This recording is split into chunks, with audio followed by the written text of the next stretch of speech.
Bible एक बात कहती है, कहीं नहीं लिखा धर्मी में मुसीबत नहीं आएगी। परमेश्वर ने कहा धर्मी पर भी मुसीबत आएगी और पापी पर भी मुसीबत आएगी, पर धर्मी उस मुसीबत से निकाला जाएगा। पौलुस कहता परमेश्वर मेरे शरीर पर एक कांटा चुभा, यानी उसके शरीर में एक बीमारी थी, और वो परमेश्वर से विनती करता कि परमेश्वर ये कांटा मेरे शरीर से दूर कर। क्या आवाज आती? मेरा फजल ही तेरे लिए। जिसको ये आवाज नहीं आती ना, वो टेंशन में रहता है। जिसको ये आवाज नहीं आती, फिर वो बाबाओं के पास भी जाता है, क्योंकि उसे मालूम नहीं मेरे साथ ऐसा क्यों हो रहा है, क्योंकि परमेश्वर की आवाज उसे सुनाई नहीं दे रही। और पौलुस उसी बीमारी में रह के भी परमेश्वर की आवाज सुन रहा है कि मेरा फजल तेरे लिए काफी है, मेरी सामर्थ्य निर्बलताइयों में सिद्ध होती है। उस आवाज के कारण उस बीमारी में वो ठहरा रहा और बाद में चंगाई भी पाई। हालेलुया। शाऊल की गिरावट तब शुरू हुई जब उसे परमेश्वर की आवाज सुननी बंद हो गई। अब आप देखो, परमेश्वर की आवाज सुननी है तो आपको उसके वचनों पे चलना पड़ेगा। इस दुनिया को एक बार फाइंड, इस दुनिया की सब टॉप मिनिस्ट्रीज को फाइंड करो एक बार, और सबकी लाइफ में आपको एक चीज कॉमन नजर आएगी, वो है फेथफुलनेस, प्रभु के साथ वफादारी। एक चीज सबकी लाइफ में आपको नजर आएगी कि कितने साल वो निराशा में रहे। इस दुनिया की सबसे बड़ी सेवकाइयों पे एक अगर आप गूगल करें, नजर मारें, तो कुछ चीजें आपको कॉमन नजर आएंगी। कितने साल निराशाओं में रहना, ये कॉमन चीज होगी। रिजल्ट ना भी आए तो भी फेथफुल रहना, ये कॉमन चीज होगी। वफादारी और पवित्रताई, ये कॉमन चीज होगी। आप नोट कर लो। और उसके बाद जो रिजल्ट परमेश्वर ने दिए, ऐसे कभी नहीं आए। जो रिजल्ट हम अपनी मिनिस्ट्री में देख रहे हैं, हमने कभी नहीं देखे। और ये शुरुआत है। ये अभी 10 बाय 10 का एक रूम बना है, अभी बड़े बड़े हॉल बनने, किलोमीटर लंबे। हालेलुया। आप तैयार हो वफादारी के साथ चलने के लिए? सबसे बड़ी चीज जो मैंने एक मैन ऑफ गॉड में, एक सक्सेसफुल बिलीवर में देखी, वो ये है, वो उसकी टेस्टिमनी नहीं है कि वो कैंसर की 4th स्टेज से आजाद, ये नहीं है, वो फेथफुल रहा है। ये चीज है वफादारी।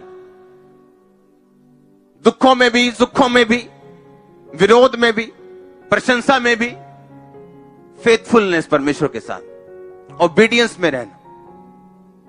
उसने कहा मैं तुझे सब जातियों से श्रेष्ठ बनाऊंगा, आप बेस्ट होंगे। मैंने कहा बेस्ट होंगे, आपके बच्चे बेस्ट होंगे, आपके चर्चेस बेस्ट होंगे। ओ आमीन, ऊंचा आशीष ऊंची चर्च। ये प्रभु का प्लान है आप लोगों के लिए। आप तैयार हो इस प्लान को लेने के लिए? ये परमेश्वर का प्लान, मेरा प्लान नहीं है, ये आपका प्लान नहीं है, ये परमेश्वर का प्लान है। कहता मैं तुझे बेस्ट दूंगा, मैं तुझे श्रेष्ठ दूंगा, तू सिर होगा। तो क्या आप फेथफुल रहने के लिए तैयार है? वफादार रहने के लिए तैयार है?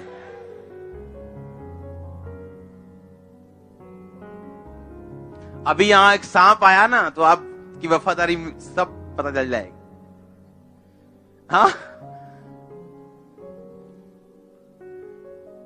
हम वफादार तभी तक हैं जब तक मुसीबत नहीं आती।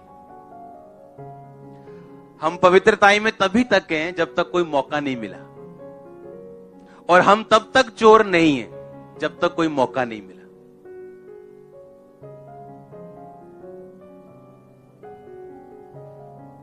अगर मौका ही नहीं मिला चोरी करने का, तो आप साबित नहीं करते आप चोर नहीं।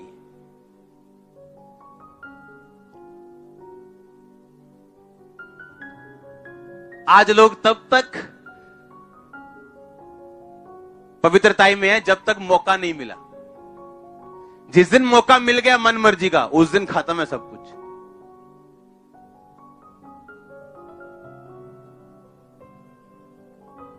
मैं सच कह रहा हूं कि नहीं कह रहा हूं? हाँ, कि ये बंदा बड़ा वफादार है जी, अच्छा फाइनेंस में ड्यूटी दे दो, वो तब तक ही बस वफादार है, उसके बाद नहीं। उसके बाद अगर वो वफादार है, वो रियल वफादार है।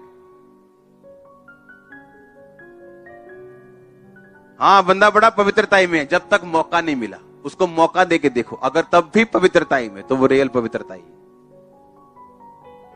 बात मौका मिलने की। पोतीफर की पत्नी पकड़ के बोलती है मेरे साथ सोना पड़ेगा तुझे, भाग गया वो, उसके लिए जेल में जाना पड़ा। उसकी पत्नी ने गलत इल्जाम लगा दिए, झूठा इल्जाम लगा दिया कि अपना कपड़ा मेरे पास छोड़ गया, मेरा बलात्कार करने आया था, तब भी उसने अपनी होलीनेस को छोड़ा नहीं। हालेलुया। आज कुछ पवित्रताई में इसलिए है क्योंकि किसी ने भाव नहीं दिया, किसी ने कोई ऑफर नहीं मारा, किसी ने कुछ दिखाया नहीं। जब वो चीज आप कवर कर लोगे और उसको क्रॉस कर लोगे, आपकी लाइफ शुरू हो जाएगी। तब तक मैं आपको सच कह रहा हूं, परमेश्वर बड़ा खतरनाक है। मैं आपको सच कह रहा हूं, वो जितना हमें दिखता है प्रेम से भरा वो है, पर वो बहुत परख और बहुत चेक करने वाला परमेश्वर। ऐसा पॉसिबल है कि आप इस बिलीवर हो और वो आपको 20 साल परखे, क्योंकि उसको अब तक आप पे भरोसा नहीं कि जिस दिन आपको मौका मिलेगा आप ठहरे रहेंगे या नहीं।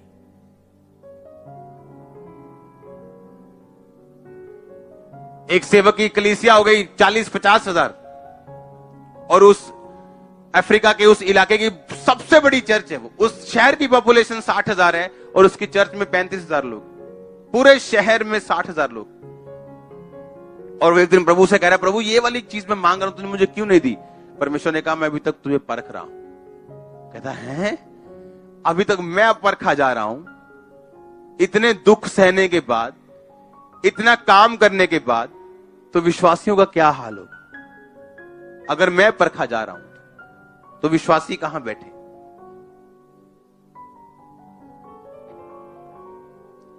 आप नहीं जानते कौन सा पाप परमेश्वर शैतान को यूज करके आपके आगे कर रहा है, आपको परखने के लिए कि वो नेक्स्ट लेवल आपके लिए तैयार है या नहीं, कि आपको अभी यहीं बैठना चाहिए, दैट्स इट, जहां आप हो।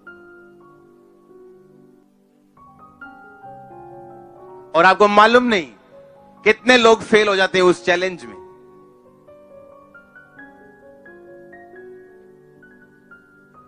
अगर आपने शरीर पर काबू नहीं पाया, आपने अपनी लाइफ पर काबू नहीं पाया। अगर लाइफ की हर हिस्सा काबू में चाहते हो, मन मर्जी चाहते हो, तो शरीर पे आपको काबू करना पड़ेगा। हालेलुया।